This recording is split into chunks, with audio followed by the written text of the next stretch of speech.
गोवा सरकार यहाँ के एडमिनिस्ट्रेशन को और जीपीसीसी चेयरमैन को इंडियन ओलंपिक से यहाँ पर हाँ जी है, तो इन सबको अगर मार्क्स दिया जाए 10 में, तो ऑर्गेनाइजेशन, मैनेजमेंट, खाना पीना, व्यवस्था, रहने और खिलाड़ियों को खिलाने और उनके पूरे अरेंजमेंट को कितना मार्क्स दे सकते हैं आप?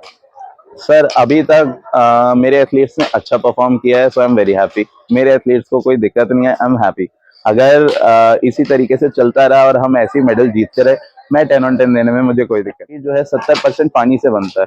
मसल में पानी का बहुत अहम रोल है, पानी और इलेक्ट्रोलाइट्स का। वो मसल का प्रॉपर कॉन्ट्रैक्शन और रिलैक्सेशन जो है वो करवाता है। तो जब हम ऐसे किसी टूर्नामेंट पे आते हैं और सपोज ट्रेवल की वजह से डिहाइड्रेशन हो गया पेशेंट को, एथलीट को, तो उसमें उसके गेम पे बहुत इफेक्ट पड़ता है। और आपको पता है मेडल यहाँ पे बहुत क्लोज कॉल है।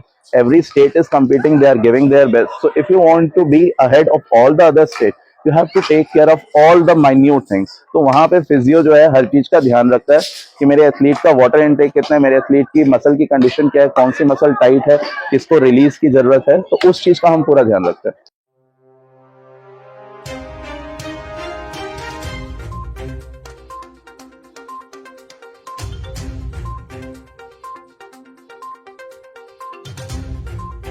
नमस्कार, मैं विजय। आप देख रहे हैं लोकल न्यूज ऑफ इंडिया, गाँव की गूंज दिल्ली तक। पीछे अगर आप ये ग्राउंड देख रहे होंगे तो यह मापुसा का हॉकी ग्राउंड है और इस समय जो बच्चे खेल रहे हैं, खिलाड़ी अपनी प्रैक्टिस कर रहे हैं। खेल और खिलाड़ी के बीच में एक ऐसा व्यक्तित्व और एक ऐसा डिपार्टमेंट होता है जिसका रोल बड़ा अहम होता है। अहम इसलिए कि खिलाड़ी को अगर खेलते वक्त कोई चोट लगे या उसको चोट लगने का डर हो या कहीं से उसके मांसपेशियों में खिंचाव हो या शरीर के किसी अंग में खेलते वक्त उसको लग रहा हो दर्द या पीड़ा का एहसास है, तो उसका इलाज एक ही आदमी के पास होता है, वो होते हैं फिजियोथेरेपिस्ट। पर्दे के पीछे और पर्दे के आगे, यानी मैदान में और मैदान में उतरने से पहले और मैदान में खेलने के बाद इनका रोल अहम होता है, क्योंकि यह खिलाड़ियों का वो हौसला होते हैं जिसमें उनको लगता है कि आने वाले समय में उनका दर्द तुरंत छू हो जाए। ऐसे ही एक व्यक्ति जिनसे परिचय और मुलाकात है आज, जिनका पेशा एज ए फिजियोथेरेपिस्ट है, नाम है वरुण आहूजा। इनसे जानेंगे कि आखिर क्या क्या खूबियां हैं इस पेशे की और नुकसान और दर्द क्या है, यह सब समझने की कोशिश करेंगे। सबसे पहले तो वरुण जी, आपका स्वागत है। Thank you sir. तो एक तो आप पूरा परिचय दर्शकों को दें जिसमें ये पता चल सके कि आप कौन हैं और कहाँ से हैं। Sir, myself Dr. Varun Ahuja. I have done my master's in sports physiotherapy from Rajiv Gandhi University of Health Science, Bangalore, College Dr. M. V. Shetty College of Physiotherapy, Bangalore.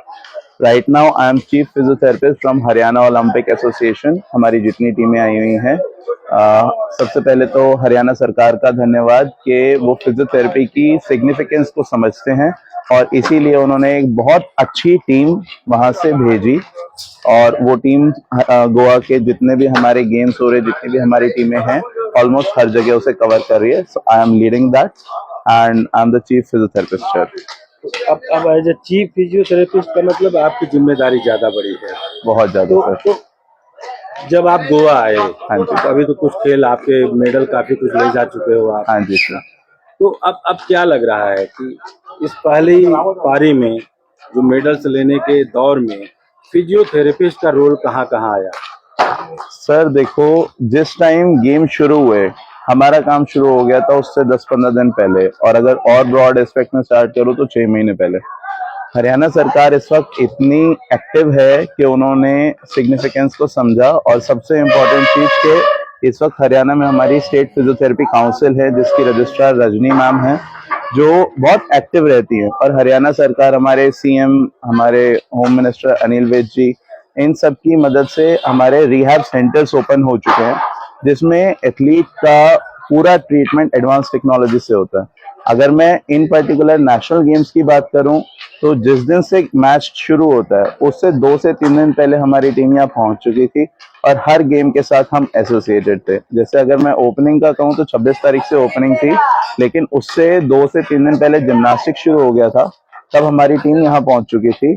और मैच से पहले, क्योंकि environment change होता है athlete के लिए, सो पानी का इंटेक, ये सब चीजें जो होती है इसमें फिजियो का बहुत बड़ा रोल रहता है। मसल को ऑप्टिमम कंडीशन में रखना ये एक फिजियोथेरेपिस्ट का काम होता है। तो जब आप बोलते हैं कि जैसे पानी बदल गई, आबोहवा हाँ जी। बदल गई, तो क्या क्या दिक्कतें आती हैं खिलाड़ियों को उस समय? देखिए, हरियाणा से गोवा काफी दूर है, कई लोग ट्रेन से ट्रेवल करते हैं, कई लोग फ्लाइट से। उनका जो नेचुरल रिजाइम होता है, जो पूरे दिनचर्या होती है, वो दिनचर्या कहीं ना कहीं बिगड़ जाती है। स्लीप साइकिल में चेंजेस आते हैं, आपका पानी का इंटेक, डाइट जो वहां पे आपका रेगुलर चल रहा था जिससे आपकी ऑप्टिमम परफॉर्मेंस आ रही थी, वो चीजें कहीं ना कहीं इम्पैक्ट होती है, तो उसका सीधा प्रभाव मसल पे आता है। हमारा शरीर जो है 70% पानी से बनता है। मसल में पानी का बहुत अहम रोल है, पानी और इलेक्ट्रोलाइट्स का। वो मसल का प्रॉपर कॉन्ट्रैक्शन और रिलैक्सेशन जो है वो करवाता है। तो जब हम ऐसे किसी टूर्नामेंट पे आते हैं और सपोज ट्रेवल की वजह से डिहाइड्रेशन हो गया पेशेंट को, एथलीट को, तो उसमें उसके गेम पे बहुत इफेक्ट पड़ता है। और आपको पता है मेडल यहाँ पे बहुत क्लोज कॉल है। Every state is competing, they are giving their best, so if you want to be ahead of all the other state, you have to take care of all the minute things। तो वहां पे physio जो है हर चीज का ध्यान रखता है कि मेरे एथलीट का वाटर इनटेक कितना है, मेरे एथलीट की मसल की कंडीशन क्या है, कौन सी मसल टाइट है, किसको रिलीज की जरूरत है, तो उस चीज का हम पूरा ध्यान रखते हैं। तो अब एक छोटा सा सवाल है, हाँ जी। खिलाड़ी आते हैं हाँ जी। हर बार यहाँ से वहाँ हाँ कमिट जी। करने में कहीं न कहीं ट्रांसपोर्टेशन रेल या बस या फिर हवाई जहाज होगा, तो खिलाड़ियों को क्या ध्यान देना चाहिए? एज ए फिजियोथेरेपिस्ट कहते हैं कि दुर्घटना से देर भली, Yes, और उससे बढ़िया है कि सावधानी पहले कर लें। बिल्कुल तो सर। आप उनको भी तो कुछ गाइड देते होंगे कि ये करना, ये मत करना। बिल्कुल सर, जैसे हमारे पास कोई भी एथलीट आता है, हमारा पहला क्वेश्चन ये होता है, वाटर इनटेक क्या चल रहा है, डाइटरी लाइफस्टाइल क्या चल रही है। क्योंकि मुझे ये लगता है एज अ फिजियोथेरेपिस्ट हमें प्री हैबिलिटेशन का मतलब होता है इंजरी आने से पहले उस इंजरी के बारे में जानना कि इस एथलीट की क्या पॉसिबिलिटी है। अब सपोज करो कि कोई एथलीट है जिसका पानी का इंटेक 4 लीटर चल रहा था, सडनली 1.5-2 लीटर पे वो आ गया। उसका जो प्रोटीन का इंटेक है हमारा पर केजी बॉडी वेट का ट्वाइस चलना चाहिए इन ग्राम्स, और वो काफी रिड्यूस हो गया क्योंकि फूड चेंज हुआ है। हरियाणा का फूडिंग अलग है, यहाँ का अलग है। जब ये सारी चीजें चेंज होती हैं तब इस टाइम पे फिजियो का रोल आता है कि सारी चीजें असेस करो और अपना असेसमेंट लगाओ कि इस एथलीट को ये इंजरी आ सकती है। जैसे अभी कल हमारा जिम्नास्टिक का ओवर हुआ, जिम्नास्टिक में हमने 4 गोल्ड 3 सिल्वर 4 ब्रॉन्ज निकाले। वहां पे हमारी टीम डॉक्टर अंशिका, डॉक्टर सबूर, डॉक्टर रिया, ये सारे वहां पे अवेलेबल थे। तो हर एक फिजियो के पास गाइडलाइन होती है कि जितने भी बच्चे हैं चेक करो किसकी कौन सी मसल टाइट है। मसल टाइटनेस के हिसाब से उसका वाटर इनटेक हम चेक करते हैं और उस हिसाब से हम उसे इंजरी के लिए प्रिवेंट करते हैं। सपोज रिदमिक जिम्नास्ट में हैमस्ट्रिंग टाइटनेस, हैमस्ट्रिंग स्ट्रेन आ सकता है, तो उसमें हम पहले से ही काइनेजियो टेप कर देते हैं एथलीट को। साइड बाय साइड उसके इलेक्ट्रोलाइट और पानी पे ध्यान देते हैं जिससे कि इंजरी आने के चांसेस रिड्यूस हो जाते हैं। अब जब खेल के मैदान में किसी को इंजरी आ गई, हाँ जी, तब क्योंकि सबसे पहला तो रोल आपका होता है, बिल्कुल क्योंकि आप ही उसके दर्द का इलाज करोगे और उसको हौसला भी दोगे कि ये जाने लायक है, खेलने लायक है, बिल्कुल या इसको रोकना है। बिल्कुल उस समय आप क्या करते हैं? सर, सबसे इम्पोर्टेंट होता है कि आप फील्ड पे एक्टिव रहो, अलर्ट रहो। जैसे हॉकी कल से स्टार्ट होने वाला है, हॉकी की मैं बात करूं, हॉकी बहुत डायनामिक स्पोर्ट है। इसमें किस तरीके से इंजरी आ रही है वो आप बाद में प्लेयर से नहीं पूछ सकते कि कैसे पैर मुड़ा था, कहाँ पे क्या हुआ था। You have to be active क्योंकि इंजरी हमेशा बॉल के आसपास आएगी, तो उस टाइम पे आपको ध्यान रखना है। जब फिजियो ग्राउंड पे एंटर करता है और जब प्लेयर के पास पहुंचता है, मीनवाइल उसके दिमाग में 4 पॉसिबिलिटीज हो जानी चाहिए। इस तरीके से इंजरी आई है, लिगामेंट जा सकता है, टेंडन जा सकता है, मसल जा सकता है, बोन जा सकता है। तो मीनवाइल जब वो वहां पहुंचेगा, they have to perform quick test. 30 second के अंदर अंदर उसे इस बात का एहसास हो जाना चाहिए कि whether the player is eligible to play further और we need to give him first aid and hospitalise, whatever the scenario में बी। तो वो सारा रोल फिजियो का है और वो क्विक असेसमेंट से आता है, वो आपके एक्सपीरियंस से आता है। और इस एक्सपीरियंस के लिए सबसे जो इम्पोर्टेंट है वो हमारी हरियाणा सरकार है, क्योंकि वो कॉन्टिन्यूस एक्सपोजर देते हैं। चाहे कोई भी फिजियो, चाहे कोई भी एथलीट हो, हम इतने टूर्नामेंट्स में जाते हैं, इतना हम स्पोर्ट्स को इतना बढ़ावा देते हैं कि बीइंग अ सपोर्ट स्टाफ आपको आइडिया हो जाता है 30 सेकंड के अंदर अंदर, जब तक आप प्लेयर के पास पहुंच रहे हो जाते सर, कि इसको ये इश्यू हुआ है और इसको इस तरीके से सेटल किया जा सकता है। मैं आपको 3 दिन पहले की एक केस बताता हूँ. We went for fencing. हमारी विमेन्स टीम वहां पे पहुंची थी. There were 2 girls. They were playing their first national games. और जैसे ट्रेन से आए तो 24-26 घंटे का रास्ता था. They were just sitting and everything. तो उनकी मसल ना टाइट हो गई. जब मैंने पूछा तो उनका वाटर इनटेक 4 लीटर से 1.5 लीटर पे आ गया था. एंड फेंसिंग में क्या है, दे हैव टू लॉन्च में पूरी बॉडी एकदम से आगे जाती है वेपन के साथ. तो उस टाइम पे उनका नी के ऊपर थाई के पास पेन आ रहा था. अब उस टाइम पे जब हम बाई चांस वहां पे पहुंचे एसपीएम स्टेडियम, तो मैंने देखा कि वो लंप करके चल रहे हैं हल्का सा, क्योंकि उन्हें ये था कि शायद वो थकान है. बाद में कोच से बात की तो पता चला कि बच्चों को साइकोलॉजिकली काफी प्रॉब्लम हो रही थी कि यहाँ आते ही मुझे पेन आने लग गया, और उस टाइम पे अब मैं परफॉर्म करूंगी नहीं करूंगी, कैसे करूंगी, बिकॉज उसके लिए ऑप्टिमम कंडीशन उसे चाहिए. वी वेंट देयर, असेस किया, मूवमेंट की थी. जो मसल सबसे पहले फायर कर रही थी, उस मसल के टाइट होने के चांस सबसे ज्यादा होते हैं. हमने केवल क्वाड्रिसेप्स को स्ट्रेच किया, 30 second hold 5 times, and the pain was off. And there was a big smile on that girl's face, and she had won team bronze medal in fencing. So ये इस टाइप की छोटी छोटी कहानियां हमारे career में जुड़ती रहती हैं. एक सवाल है, हाँ जी. कभी ऐसा होता है कि कोई खिलाड़ी खेलने लायक हो, हाँ, लेकिन फिजियोथेरेपी के रॉन्ग असेसमेंट से वो खेल से बाहर हो? बिल्कुल सर.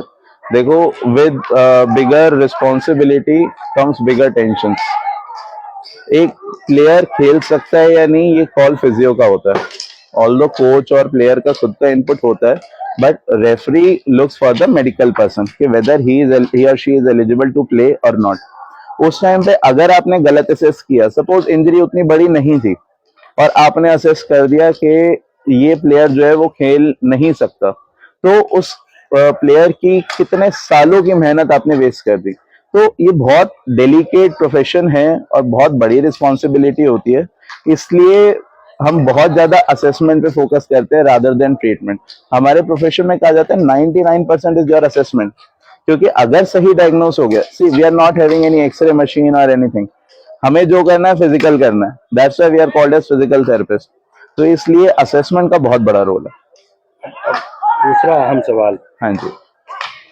हरियाणा सरकार, हरियाणा के खिलाड़ी, जी. हरियाणा के फिजियोथेरेपिस्ट, जी. जब ये पूरी टीम हाँ जी. किसी दूसरे राज्य में जाती है, जैसे आज गोवा में है, हाँ जी. तो गोवा सरकार भी है, गोवा का भी खेल विभाग होगा, जी. गोवा के भी फिजियोथेरेपिस्ट हैं. जी. गोवा के लोगों का, गोवा के खिलाड़ियों की अलग अलग समस्याएं जो फिजिकल होगी, जी. वो यहाँ के लोगों को ज्यादा पता होगी. बिल्कुल. हो सकता है कि हरियाणा के लोगों की जानकारी फिजियोथेरेपिस्ट को उस हिसाब से ना हो, बिल्कुल. क्योंकि अनुभव हर एक का अलग होता है. क्या आपको ऐसी कोई समस्या आती है कि लोकल और फिजियोथेरेपिस्ट वर्सेस टीम का फिजियोथेरेपी जो सर, बाहर से आया है? कई बार आती है ये इशू, लेकिन इसमें ना आपको बहुत प्यार से डील करना होता है. See, every physio has their own way to work. Every medical staff has their own area. अगर मैं गोवा की बात करूं, ऑन फील्ड फिजियो, अगर गोवा सरकार की तरफ से जो फिजियोज अवेलेबल है, they might be having some other assessment, I might be having my assessment. So इस चीज में हम क्या करते हैं कि वी जस्ट डिस्कस. बिकॉज अगर बीइंग अ मेडिकल प्रोफेशनल, अगर आपके ईगो क्लैशेस होने लग गए, तो उसका सीधा इम्पैक्ट आएगा मेरे एथलीट पे, because I am in other state. तो इस टाइम पे आपको अपना ईगो हल्का सा डाउन करके जस्ट डिस्कस. अगर उनका, बिकॉज ऐसा नहीं है कि सारे असेसमेंट हमारे सही होंगे, स्टेट उनका है, they know the conditions better. Assess करो, बात से सब हल हो जाता है. तो अब जब गोवा में है, तो गोवा का अरेंजमेंट कैसा लग रहा है? क्योंकि इसके चेयरमैन, जीटीसीसी के चेयरमैन जो है हाँ अमिताभ जी. शर्मा हैं, जी. वो इंडियन ओलंपिक से हैं, जी. आप हरियाणा ओलंपिक से हो, जी. तो लग रहा है कि ओलंपिक ने इस पूरे गोवा के खेल को सही से संभाला है क्या? सर, मैं ऑन फील्ड की मैनेजमेंट की बात करूँ तो मैनेजमेंट अच्छा है. This is the first time Goa is hosting national game, तो काफी अच्छा है. बट वही है कि हर वेन्यू पे कुछ ना कुछ शॉर्ट कमिंग्स तो होती है.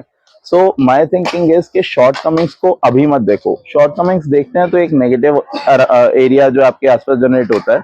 हमारा एनवायरनमेंट बहुत प्यारा है. हॉकी का भी मैं टर्फ देख के आया हूँ, बहुत अच्छा टर्फ है. और इससे पहले जिम्नास्टिक का स्टेडियम बहुत अच्छा बना हुआ है. फेंसिंग के लिए बहुत अच्छी फैसिलिटीज हैं. सो ऑल अराउंड बहुत अच्छे अरेंजमेंट्स हैं. बट वही है ना कि हर प्लेयर के लिए कुछ ना कुछ शॉर्ट कमिंग्स होती हैं. क्योंकि ये घर तो नहीं है, so you have to just adjust and keep the car going in a good direction at a good pace. मतलब आप आपकी तरफ से अगर गोवा सरकार, यहाँ के एडमिनिस्ट्रेशन को और जीपीसीसी चेयरमैन को, जी। इंडियन ओलंपिक से यहाँ पर हाँ जी। है, तो इन सबको अगर मार्क्स दिया जाए 10 में, तो ऑर्गेनाइजेशन, मैनेजमेंट, खाना पीना व्यवस्था, रहने और खिलाड़ियों को खिलाने और उनके पूरे अरेंजमेंट को कितना मार्क्स दे सकते हैं आप? सर अभी तक मेरे एथलीट्स ने अच्छा परफॉर्म किया है, so I am very happy. मेरे एथलीट्स को कोई दिक्कत नहीं है, आई एम हैप्पी। अगर इसी तरीके से चलता रहा और हम ऐसे मेडल जीतते रहे, मैं 10 on 10 देने में मुझे कोई दिक्कत नहीं है। मतलब ये सब्जेक्ट है कि मेडल जीतने की बात। देखो, एथलीट के लिए ऑप्टिमम कंडीशन हमें मिल रही है, ना तो हमें इंफ्रास्ट्रक्चर से कोई दिक्कत आई है अब तक, ना हमें फूडिंग में, प्रोटीन इनटेक में कोई दिक्कत आई। तो I am happy, we are winning medals, that is it. कुल मिलाकर यह मुस्कान एक फिजियोथेरेपिस्ट की इस बात का सबूत है कि आने वाले समय में हरियाणा यहाँ अपने फिजियोथेरेपिस्ट की टीम के साथ बिल्कुल सेफ है, और मेडल दर मेडल हर जीत के साथ यह मुस्कान और बढ़ेगी, और शायद जब ये वापस जाएंगे हरियाणा, तो ये माना जाएगा कि हरियाणा के शेरों ने वाकई कमाल कर दिया। बहुत बहुत धन्यवाद आपका। Thank you sir.